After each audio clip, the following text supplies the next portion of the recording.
여러분, 오늘 우리는 두 개의 성경 말씀을 읽었습니다. 하나는 부활하신 주님의 제자들에게 처음 나타나신 사건을 말해주는 요한복음 20장이고요. 다른 하나는 훗날 노년에 이른 베드로가 소아시아 지방에 흩어진 나그네로 살아가고 있던 하나님의 백성들에게 보낸 베드로 전서입니다. 첫 번째 본문인 요한복음은 부활하신 주님을 처음 만나서 어리둥절하고 있지요. 또 어리바리하고 있는 그런 제자들의 모습을 생생하게 보여주는 본문이라면, 두 번째 본문인 베드로전서는 부활하신 주님과 평생 동행하며 살았던 신앙의 백전노장 베드로가 마치 생생한 육성을 이 시간 우리에게 들려주는 것처럼 아름답고 놀라운 권면을 들려주고 있습니다. 그래서 한편 생각해 보면 여러분, 어찌 보면 신앙생활이란 오늘 본문 요한복음에서 베드로전서를 향하는 길이 아닐까 생각이 듭니다. 여러분, 요한복음에 있는 제자들의 모습만이 아니라 베드로전서에서 담담하게 믿음의 여정을 거의 다 마쳐가며 아름답고 놀라운 위로의 권면의 말씀을 전하는 이 베드로의 신앙이 여러분의 신앙이 될 수 있기를 주님의 이름으로 먼저 축복을 드립니다. 오늘 부활절 제2주를 맞아 이러한 본문을 통해서 저는 내가 부활을 믿느냐는 제목으로 여러분과 말씀을 나누고자 합니다. 얼핏 들으면 여러분, 이 물음에 대답하기 쉬울 것 같습니다. 그렇죠? 내가 부활을 믿느냐, 대답하기 어려울 게 있겠습니까? 하지만 곰곰이 생각해 보면 매우 신중하게 대답해야 할 물음이기도 합니다.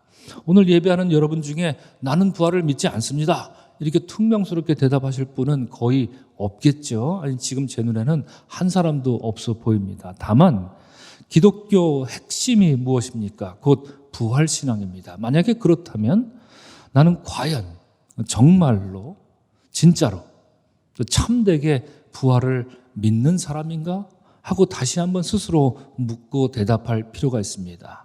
또한 만약 세상 사람들이 우리에게 찾아와서 부활을 믿는다는 게 무엇입니까? 이렇게 묻는다면 여러분 무엇이라 대답해 주시겠습니까? 또 당신이 부활을 믿는 것을 내게 보여주십시오. 만약에 여러분들에게 누가 찾아와서 이렇게 요청한다면 과연 우리는 그들에게 어떻게 응답할 수 있을지 고민이 되지 않을 수 없습니다. 무엇보다 만약 주님이 우리에게 나타나셔서 주님이 말입니다, 내가 참으로 부활을 믿느냐? 이렇게 물으신다면 우리는 주님께 어떤 대답을 드릴 수 있겠습니까? 이런 점에서 저는 오늘 여러분과 함께 그 해답을 한번 찾아보고자 합니다. 오늘 말씀을 통해서 주님이 우리에게 내가 부활을 믿느냐라고 물으실 때 우리 모두 아멘, 제가 주님의 부활을 확실히 믿습니다, 이렇게 겸손히 응답할 수 있는 이 시간이 될 수 있기를 주의 이름으로 축원합니다. 오늘 본문 말씀을 보면 안식 후 첫날 저녁 때입니다. 새벽에 주님 부활하셨죠? 그날 저녁 때 제자들은 유대인들을 두려워한 나머지 문을 꽁꽁 걸어 잠그고 있었는데 갑자기 부활하신 주님이 나타나셨습니다. 그리고 그들 가운데 서서 평강을 빌어주시고는 이어서 손과 옆구리를 보여주셨고 그제서야 제자들은 부활하신 주님을 알아보고 기뻐했다, 이렇게 성경은 말하고 있습니다. 오늘 우리는 그 다음에 나오는 인물에 주목하고자 합니다. 누굽니까? 본문 24절에서 12제자 중 하나로서 디두모라 불리는 도마라는 인물입니다. 본문은 설명하기를 처음에 예수께서 나타나셨을 때 도마는 그 자리에 있지 않았다라고 합니다. 그래서 나중에 도마가 그 집을 방문하자 부활하신 예수님을 먼저 만났던 다른 제자들은 흥분하면서 도마에게 이렇게 말합니다. 우리가 주를 보았노라. We have seen the Lord. 이렇게 말합니다. 우리가 주를 보았노라. 이렇게 말하는 그 제자들의 반응에, 제자들에게 도마는 어떤 반응을 보였습니까? 그는 제자들이 주님을 보았다 이렇게 말하는 것을 믿지 않았습니다. 의심했던 것이죠. 곧 그는 말하기를 내가 그의 손에 못자국을 보며 내 손가락을 그 못자국에 넣으며 내 손을 그 옆구리에 넣어보지 않고는 믿지 아니하겠노라, 이렇게 대답합니다. 이 모습 때문에 도마에게 별명 하나가 이후 따라붙게 되죠. 2000년 동안 따라붙었습니다. 무엇이죠? 그는 의심하는 도마, 이렇게 Doubting Thomas라고 이렇게 별명이 붙여지게 된 것입니다. 그런데 여러분, 우리가 분명히 짚고 넘어가야 할 것은 반드시 여러분 기억하셔야 합니다. 도마는 부활하신 주님을 의심한 게 아니었습니다. 처음부터 부활하신 주님을 의심한 게 아닙니다. 주님이 부활한 것을 믿고 말고는 둘째 문제고요. 정작 도마가 의심한 건 무엇이었습니까? 제자들을 의심했던 겁니다. 도마가 의심한 것은 제자들이 하는 그 말을 의심했습니다. 도마는 자기를 포함해서 그 집에 앉아있던 제자들이 얼마나 형편없는 사람들인지 익히 3년 동안 알고 있었습니다.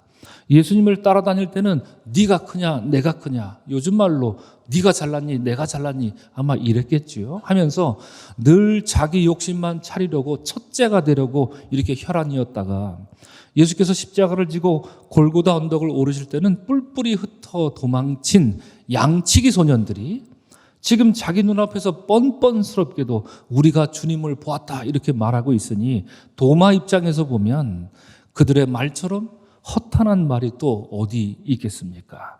소위 귓등으로도 듣지 않는다. 우리말 이런 말 있죠? 이 말은 이럴 때 쓰라고 있는 말입니다. 도마는 제자들이 하는 말에 더 이상 기대를 갖지 않으면 니들이 뭐라고 얘기해도 니들이 그렇지. 아이고 그래 계속 예수 보았다고 계속 부활하신 예수 보았다고 계속 떠들어봐라. 내가 믿나. 베드로를 위시해서 온갖 화려한 미사역구를 붙여가며 제자인 척은 혼자 다 하다가 결국 예수님을 배신한 사람들이 누굽니까? 바로 그 제자들, 동료 제자들이었습니다. 이런 점에서 여러분 오늘날 기독교의 문제도 여실히 드러납니다.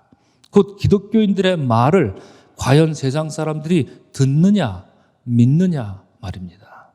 기독교인들의 말의 무게는 과연 세상 사람들에게 얼마나 값어치를 평가받고 있는가 싶습니다.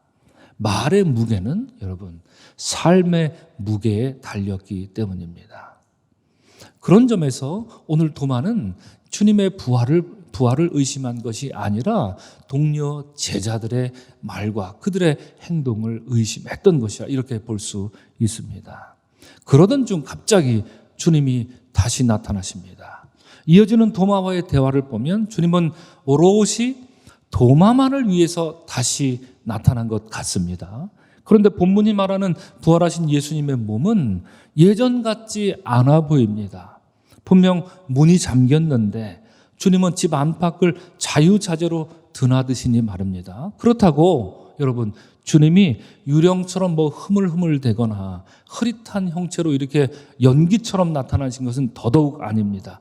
분명 몸을 입으셨습니다. 손에 난 못자국도 선명했고 창에 찔린 이 옆구리의 상처도 여전합니다. 하지만 그 부활의 실체가 무엇인지 제자들은 알지 못합니다. 그것을 두 눈으로 직접 목격한 제자들도 몰랐으니 이를 보지 못한 여러분이나 저나 어찌 알 수 있겠습니까? 알 방법이 없습니다. 분명한 것은 예수 부활의 분명한 것은 예수께서는 부활의 몸을 입고 다시 살아나셨다는 것 그뿐입니다. 부활하신 주님은 전에 제자들에게 하셨던 것처럼 똑같이 평강을 빌어주시고 도마에게 말씀하시기를 내 손가락을 이리 내밀어 내 손을 보고 내 손을 내밀어 내 옆구리에 넣어보라. 그리하여 믿음 없는 자가 되지 말고 믿는 자가 되라 이렇게 말씀하셨습니다. 주님은 믿지 못하는 도마가 안쓰러웠던 것입니다. 여러분 이 말 속에 주님의 마음이 느껴지십니까? 믿지 못하는 주님의 그 안쓰러워하는 그 주님의 따뜻한 마음이 담겨 있습니다. 단순히 여러분 부활이라는 기적을 왜 못 믿냐? 예수님이 이게 안쓰러운 게 아닙니다, 여러분. 부활 이 기적을 왜 못 믿지? 사실 여러분 부활 믿기 어렵습니다. 부활이라고 하는 그 기적을 믿지 못해서 주님이 안쓰러워하시는 게 아니라 부활이 주는 생명과 소망과 능력을 알지 못하고 사는 사람으로 인해 주님은 안쓰러웠던 것입니다. 도마가 안쓰러웠던 것입니다. 사랑하는 성도 여러분 자신을 한번 심각하게 생각해 보시기 바랍니다. 여러분 믿음 생활 몇 년 하셨습니까? 얼마나 하고 계십니까? 여러분은 부활의 능력이 주는 그 소망과 생명과 능력으로 살고 있습니까? 어떠십니까? 어떠하신가요? 주님이 여러분들을 만나면 여러분들을 안쓰러워 하실까요? 아니면 기특하다 하실까요? 저는 예수께서 부활하신 주님이 도마에게 하시는 이 말씀이 우리에게도 하시는 말씀이 아닐까 싶습니다. 기적 따위를 이렇게 막 일어나는 그런 기적을 왜 못 믿냐, 이런 단순한 그런 호기심 어린 말씀이 아니라 우리가 정말 과연 부활의 능력으로 생명으로 소망으로 살고 있는가, 신앙생활은 매년 이렇게 쌓여가는데 주님은 그걸 우리를 통해 안쓰러워하고 계신 것을 보여주고 있는 것입니다. 사실 성경이 우리에게 예수님의 부활을 전해주는 것은 오늘 본문 31절이 너희로 예수께서 하나님의 아들 그리스도이심을 믿게 하려 함이요 또 너희로 믿고 그 이름을 힘입어 생명을 얻게 하려 함이니라, 이렇게 말하고 있는 것처럼 이것이 성경이 저술된 목적이고 이것이 부활하신 주님이 우리에게 나타나신 목적인 것처럼 부활하신 그리스도를 믿음으로 죽음을 넘어서는 생명과 소망으로 살게 하려는 것입니다. 그러므로 우리가 죽음을 두려워한다면 여러분 어떻습니까? 우리가 소망을 갖고 살지 못한다면 어떻습니까? 이런 이유로 주님은 도마에게 믿음 없는 자가 되지 말고 믿는 자가 되라, 이렇게 간절히 간곡하게 권면하고 있는 것입니다. 하지만 여러분, 방금 말씀드렸지만 예수님의 부활을 믿는 것은 쉬운 일이 아닙니다. 이거 정말 쉽지 않습니다. 쉽게 말할 수 있지 않습니다. 사실 믿을 수 있는 이유보다는 믿지 못할 이유가 더 많을지도 모릅니다. 특별히 예수님의 부활 이야기는 복음서마다 조금씩 서로 다르지요? 여러분 아시지요? 복음서가 다 똑같은 얘기 전하고 있지 않습니다. 다 다르게 말합니다. 여러분들에게 일일이 설명해 드릴 필요도 없이 복음서 중 아무거나 두 개 이렇게 꼽아 보십시오. 고르십시오. 거기 나오는 부활 이야기를 한번 비교해 보십시오. 이렇게 성경 붙잡고 여기는 어떤가, 여기는 어떤가 한번 비교해 보십시오. 세부적인 증언이 조금씩 다르다는 것을 어렵지 않게 확인할 수 있습니다. 그래서 그동안 많은 성경 회의론자들은 만약 예수의 부활이 사실이라면 어떻게 이처럼 다르게 기술될 수 있느냐 하면서 많이들 캐묻곤 했습니다. 거기서 더 나아가서 성경 믿을 수 없다, 그리고 심지어 야 성경 그거 조작된 거야, 이렇게 말하곤 했습니다. 하지만 그들이 주장하는 것처럼 만약 성경이 사람들에게 예수의 부활을 억지로 믿게 하려는 의도를 가지고 누군가 일부러 조작한 책이라면 지금 우리가 갖고 있는 성경은 여러분 너무나도 빈약하고 허술한 조작입니다. 맘먹고 조작할 것 같으면 이런 식으로 하지는 않았을 겁니다. 만약 여러분 제게 그런 조작할 수 있는 기회가 주어진다면 저는 감쪽같이 누구도 못 알아보게 속여볼 수도 있을 것 같습니다. 예를 하나 들어볼까요? 여러분 예수 부활 사건의 최초 증인은 누구였습니까? 최초 증인 누구죠? 예수님의 부활을 가장 목격한 사람이 누구였습니까?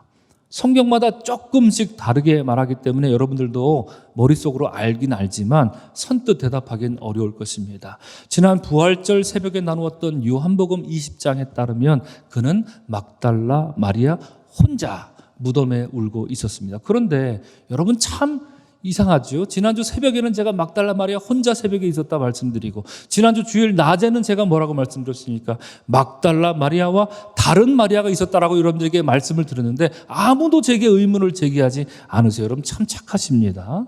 이것만 봐도 증언이 다소 엇갈립니다. 그래서 묻는 겁니다. 성경 회의론자들이 왜 내용이 다르냐 이렇게 말입니다.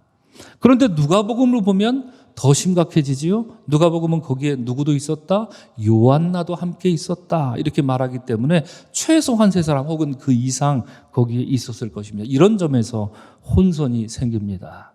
사실 예수님의 빈 무덤에 나타난 천사의 모습도 증언마다 다 다릅니다. 그래서 성경은 모순투성이다, 조작된 것이다 이렇게 주장하는 사람들이 있는 것입니다. 하지만 여러분 예수 부활 사건에 있어서 정말 정작 중요한 것은 따로 있는데요. 그 성경이 그 최초 증언자가 여자라는 것을, 여성이라는 것을 숨김없이 말하고 있다는 점. 다른 거 다 떠나서 여자가 최초 증언자, 이건 다 사복음서가 똑같이 말하는데요. 여성이다라고 말하는 것, 우리가 이것을 기억할 필요가 있습니다. 만약 성경이 여러분 억지로 예수의 부활을 믿게 하려고 조작된 거라면 이처럼 어리석은 일도 없습니다. 다른 거 다 떠나서 여자가 예수의 부활을 처음 이렇게 증언했다, 목격했다. 이거 말도 안 되는 거라는 얘기입니다. 왜냐하면 고대 유대 사회에서 여성의 증언은 증언으로서 효력 가치가 없습니다. 여성이 1명이든 2명이든 3명이든 아니면 100명이 한 목소리로 내가 부활하신 예수를 만났습니다. 우리가 예수의 부활을 경험했습니다. 떼거지로 몰려가서 주장한다 해도 당시 유대 사회에서 여자가 전하는 이야기는 효력이 없습니다. 그게 뭐 어쨌다고? 당신들이 말하는 게 뭐 어쨌다고? 이런 식이었다는 얘기예요. 심지어 제가 인터넷을 찾아봤더니 지금도 21세기를 살아가고 있는 지금도 랍비 법정에서는 아주 특정한 경우에 있어서만, 즉 그 여성 자신에 관한 아주 사소한 이야기, 그게 아니면 가정 내의 이야기에 한해서만 여성의 진술을 받아들일 겁니다. 지금도 말입니다. 지금도 랍비 법정에선 그렇다는 얘기입니다. 그러니까 한마디로 말하면 여자가 하는 말은 사사로이 하는 말을 제외하고는 믿지도 않을 뿐더러 들을 가치도 없는 그런 시대였다는 겁니다. 하물며 죽은 자가 다시 살아났다는 이 막중한 이야기를 여자들이 전하는 것을 가감없이 기술하는 것은 여러분, 사람들 코웃음 사기 딱 좋은 얘기라는 얘기입니다. 스스로 성경 저자 스스로 성경의 신빙성을 떨어뜨리기 딱 좋은 것입니다. 아예 대놓고 이거 믿지 마시오 이런 식으로 얘기하는 거랑 진배 없다는 얘기입니다. 만약 성경이 예수님의 부활을 거짓으로 고의로 맘먹고 조작하려 했었다면 최소한 예수의 부활 증인을 남자로 설정했어야 합니다. 조작할 건데 왜 그건 못합니까 여러분? 거기서부터 출발했어야 합니다. 거짓말을 하려거든 제대로 그럴싸하게 했어야지요. 어차피 조작하는 거라면 그게 뭐 그리 어려운 일이라고 그걸 안 합니까? 그런데도 하고 많은 남자 제자들을 놔두고 여자가 예수 부활의 최초 증인이다. 그런 여자들이 내가 부활하신 예수를 만났다 이렇게 떠들어대는 말에 남자들이 부화내동해서 부활하신 예수를 덩달아 믿게 되었다? 이거 성경 얘기지 않습니까? 그것이 제자들이 목숨을 걸고 예수의 부활을 전하게 된 이유가 되었다? 그런 제자들의 말을 듣고 또 다른 많은 유대인들과 심지어 이방인들도 예수의 부활을 믿게 되었다? 게다가 그들의 말을 듣고 예수를 믿게 된 그들조차 목숨을 걸고 예수 부활을 전하는 순교자가 되었다? 그리고 그런 사람들이 지난 2000년 동안 끊이지 않고 나왔고 서강교회라고 하는 곳에 사람들이 모여서 예수 부활을 축하하며 예배를 드리고 있다. 여러분 어떻습니까? 무슨 시나리오가 이렇게 부실하고 허술하단 말입니까? 삼류 시나리오도 여러분 이렇게는 안 씁니다.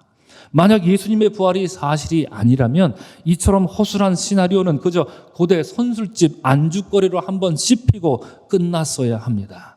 만약 예수님의 부활이 사실이 아니라면 이런 시나리오로 만든 영화는 흥행커녕 일찌감치 간판 내리고 퇴출당하는 것이 맞습니다. 그러나 성경은 이처럼 어처구니 없이 보이는 시나리오를 버젓이 싣고 있습니다. 어느 학자가 4개의 복음서는 서로 다른 설명을 하고 있지만 아주 꼼꼼하게 하나의 목소리를 내고 있다 이렇게 말한 것처럼 4개의 복음서는 서로 다른 각도에서 예수 부활은 사실이며 그 부활의 첫 증인은 여자였다라고 사중창으로 노래합니다.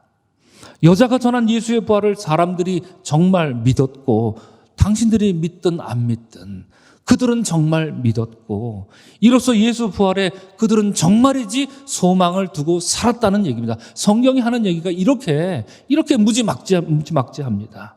더 나아가서 사람들은 예수 부활을 전하고자 자기 목숨도 아끼지 않았고 예수께서 보여준 그 사랑과 용서의 복음, 즉 구원의 복음을 들고 세상에 나가서 전했다는 이 무지막지한 이야기를 우리에게 들려주는 것입니다. 그것이 2000년을 흐르고 있으니 이보다 더 확실한 예수 부활의 증거가 여러분 또 어디 있겠습니까?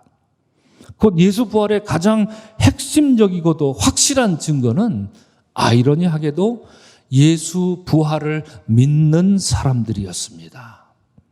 예수를 만난 사람들은 삶이 변화되었습니다. 죽음을 두려워하지 않았습니다. 소외된 약자들을 언제나 도와주었습니다. 그들을 주님 대하듯 환영하고 환대해 주었습니다. 예수의 부활이 주는 그 사랑과 용서의 능력으로 그들 모두가 이상하게도 하나님 나라를 위해 헌신했던 것입니다. 이것이 예수 부활의 증거였던 것입니다. 예수 부활을 증거할 수 있는 가장 확실한 증거는 성경에 있지 않습니다. 아이러니합니다. 성경에 나와 있는 진술들 오히려 예수 부활을 믿기 어렵게 만드는 이야기일 것입니다. 그러나 예수 부활을 확실히 증거할 수 있는 것은 성경에 있다기보다는 여러분과 저의 삶에 있는 것입니다. 여러분과 제가 보여줄 수 있는, 우리가 보여줄 수 있는 사랑의 예수 부활이 달려 있다는 것입니다. 곧 부활하신 주님을 만나 사랑과 용서의 삶으로 변화된 사람과 그런 공동체만이 예수 부활을 증언할 수 있는 것입니다. 사랑하는 성도 여러분, 이제 몇 가지만 확인하고 말씀을 마치고자 합니다. 첫째로, 오늘 본문에서 주님은 도마에게 내 손을 보고 너의 손을 내밀어 내 옆구리를 넣어보라. 그리하여 믿음 없는 자가 되지 말고 믿는 자가 되라. 이렇게 간곡히 말씀하셨습니다. 여기서 이어지는 29절을 보면 주님은 도마에게 한 말씀 더 보태시기를 뭐라 그러셨던가요?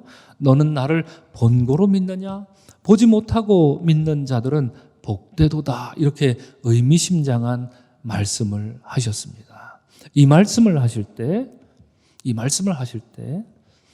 베드로가 그렇게 말씀하시는 주님을 유심히 지켜봤던 것일까요?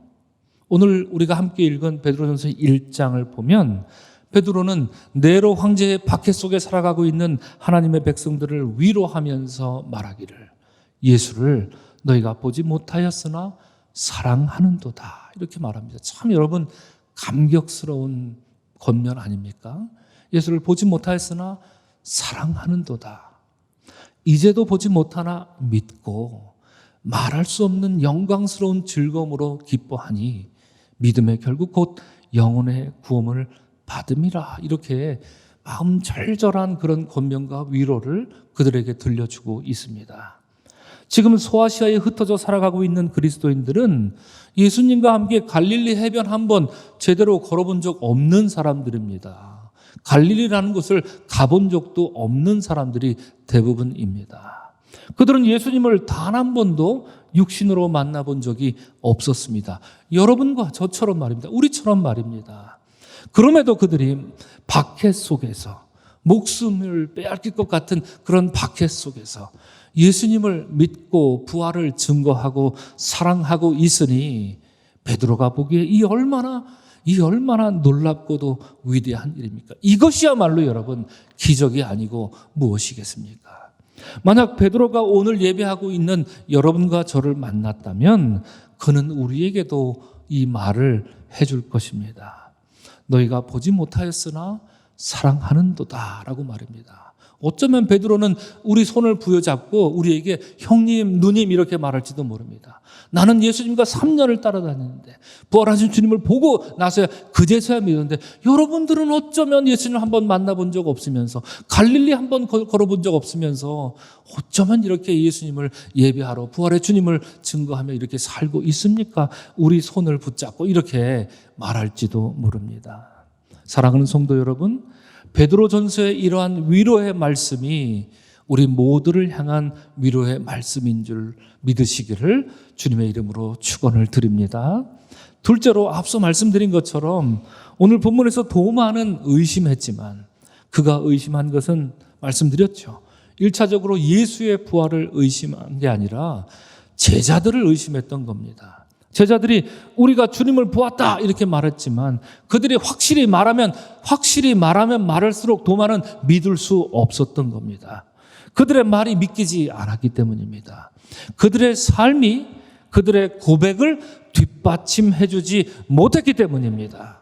이처럼 만약 우리가 주님의 부활을 입술로만 고백하고 선포한다면 그리고 우리의 삶이 우리의 고백을 입증하지 못한다면 주님의 부활은 효력을 잃고 맙니다. 여러분과 저 때문에 주님의 부활이 효력을 잃고 말 것입니다. 주님의 부활은 우리의 삶으로 전해질 것인데 우리의 고백과 선포는 우리의 삶으로부터 생명력을 얻을 수 있기 때문입니다. 부활의 주님이 우리 손에 우리 삶에 달려 있다는 얘기입니다. 초대교회 성도들은 삶과 고백이 일치된 삶을 살았습니다. 너무나도 완벽하게 그리 살았습니다. 그것이 초대교회가 폭발적으로 부흥했던 그 원동력이 됐습니다. 그것이야말로 유일한 원동력이었습니다. 주후 130년경에 살았던 아리스티데스라고 하는 학자가 있습니다. 그는 당시 로마의 하드리안 황제에게 그리스도인들에 대한 편지를 보냈습니다. 몇 장 안 되는 편지지만 이 편지에는 여러분 당시 초대교회 성도들의 부활신앙이 어떤 모습으로 나타났는지 고스란히 담겨 있습니다. 저는 이 편지를 여러분들에게 소개해 드리고 싶습니다. 다 씻진 않았지만 그래도 꽤 많이 여러분들에게 소개해 드리려고 가지고 왔습니다. 제가 읽어 드리겠습니다. 로마 황제에게 어떤 당시 로마의 지성인이 보내는 편지 내용입니다. 그들은 어디를 가나 겸손과 친절을 다합니다. 과부들을 멸시하지 않으며 고아들을 학대하는 자들로부터 고아들을 해방시킵니다. 가진 사람은 못 가진 사람에게 아쉬움 없이 내어주고 뜨내기가 눈에 띄면 자기네 집으로 맞아들이며 마치 친형제처럼 반깁니다. 그들 가운데 어떤 가난한 사람이 세상을 떠났다면 그들은 자신들의 능력이 닿는 대로 장례를 주선합니다. 또 그들 중에 누군가가 그리스도의 이름 때문에 감옥에 갇혔다가 궁지에 빠져 있다면 모두들 그에게 필요한 것을 돌보아주고 될 수 있다면 그를 풀려나게 합니다. 또 그들 속에 가난한 사람이나 궁핍한 사람이 끼어 있다면 이틀이나 사흘이나 단식을 해서라도 궁핍한 사람의 필요한 양식을 마련해 줍니다. 그들의 주이신 하나님께서 그들에게 명하신 대로 그들은 그리스도의 계명들을 양심적으로 지키고 있습니다.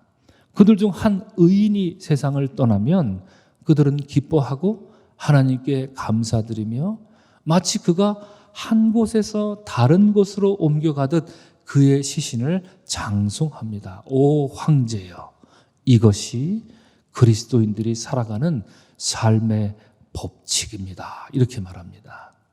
사랑하는 성도 여러분, 부활의 능력이 바로 이것입니다. 부활의 소망이 바로 이것 아니겠습니까? 나보다 못한 일을 도와주고 들어주고 얼싸 안는 일, 사랑하고 용서하는 일, 이것 없이 부활 없습니다. 이런 삶만이 예수 부활을 증언하는 삶입니다. 밖에 나가서 나팔을 분다고 예수 부활이 전해지는 것이 아닙니다. 오히려 전하면 전할수록, 소리를 높이면 높일수록 사람들은 예수 부활을 믿지 못할지도 모릅니다. 오늘 본문의 도마처럼 말입니다. 사랑하는 성도 여러분, 이러한 부활의 능력에 힘입어서 우리도 그리스도인의 삶의 법칙으로 살아가는 믿음의 공동체가 되기를 주님의 이름으로 간절히 축원합니다. 우리가 매년 부활절을 맞이하여 절기를 지키고 있지만 생각해 보면 우리는 어쩌면 아직 내가 부활을 믿느냐 말씀하시는 주님의 음성에 아직 대답할 준비가 안 되어 있는지도 모르겠습니다. 많이 그렇게 말은 해왔지만 어쩌면 아직 준비가 안 됐을지도 모릅니다. 우리의 마음을 비우고 오직 우리를 사랑의 길로 인도하시는 성령님의 은혜에 힘입어서 참된 부활의 신앙으로 새롭게 거듭나는 여러분의 삶이 되기를 주님의 이름으로 간절히 축원합니다.